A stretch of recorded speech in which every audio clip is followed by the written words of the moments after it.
So this is how I manifest my house that I'm living in right now. God is so good. All right, story time. So last year, last October, November, no, September, October.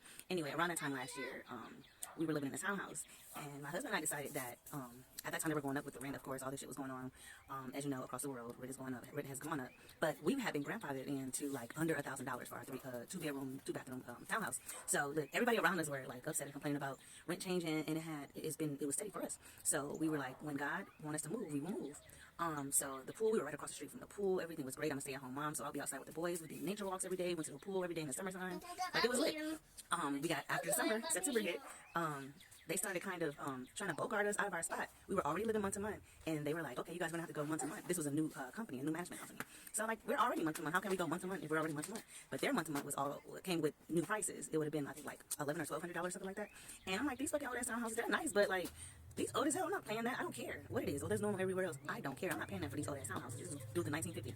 So anyway, we just like, we did what we did. We did what we did.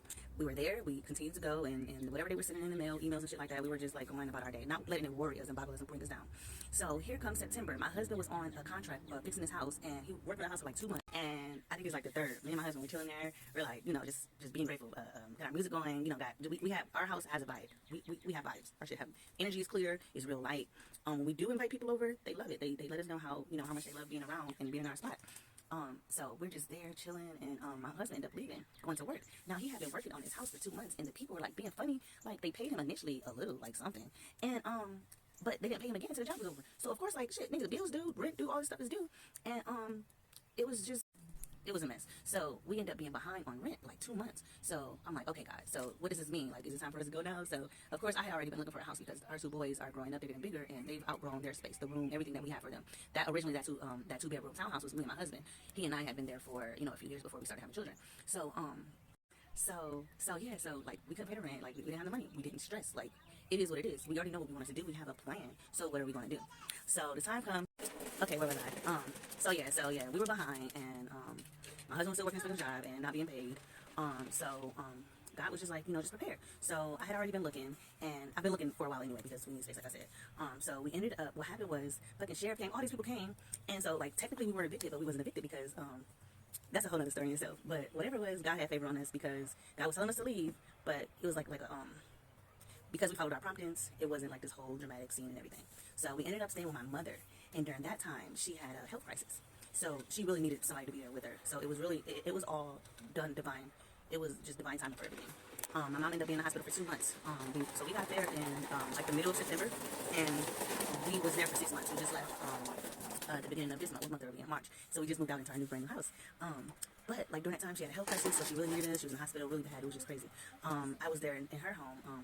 In their home, and pretty much, you know, we were there taking care of their home and just being there. Family was playing from out of town, and was not going on with that. But during that time, my husband and I were just doing our work. And when I say doing our work, we were doing shadow work. And shadow work, you know, addressing our triggers, things that was being brought up. I, for one, had never, after I moved out of my mother's house at 23, after coming down here to North Carolina, I was done. Like, I wasn't coming back to my mom's house. Like, what the fuck? I would like come back to your house, especially with my family, like my husband and my 2 children. That's crazy as hell. But that was a part of whatever it was that I needed to heal. I know what it is, so it's not whatever it was, but I'm just not going to go into it right now. So I did, man, I was doing all type of, like, being the oldest daughter, moving back home, you kind of like fall back into your role as like the house manager. And like, I had been out that role for so long, and really, like, when I left their house initially to go to college, I was over, you know, just being that person. I wasn't that person anymore. So after moving back into the house, it was just like so weird that I just like, it was just so easy for me like to fall back into that place. So it was a lot that I had to do, spiritually, inner child work, meditation, you know, prayer, all of that. But I did it, and I stayed true to what, you know, was for me and what God had planned for me, what my spirit team had planned for me, what my guys had for me. I followed suit.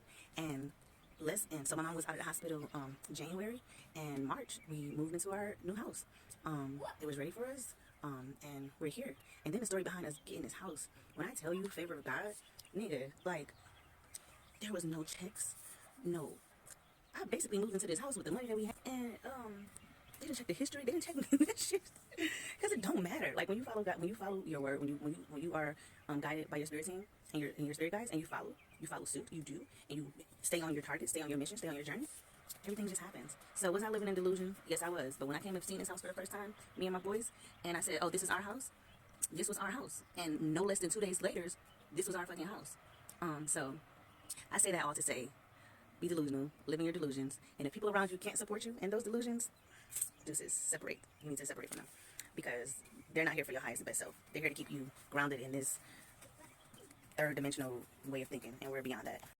And from here on out, I will be delusional. So if you hear a video, you see a video pop up and that sound crazy, yes, that's the purpose of it. Yes, and I'm going to make it happen. Yes, and I'm not going to make it happen, but I'm going to do the work to make sure it happens. My spirit team is going to make it happen for you in the physical. But all the work is going to be done in the spiritual, baby. You just wait and see. Okay, so that's today's story time. Peace, y'all. Take care.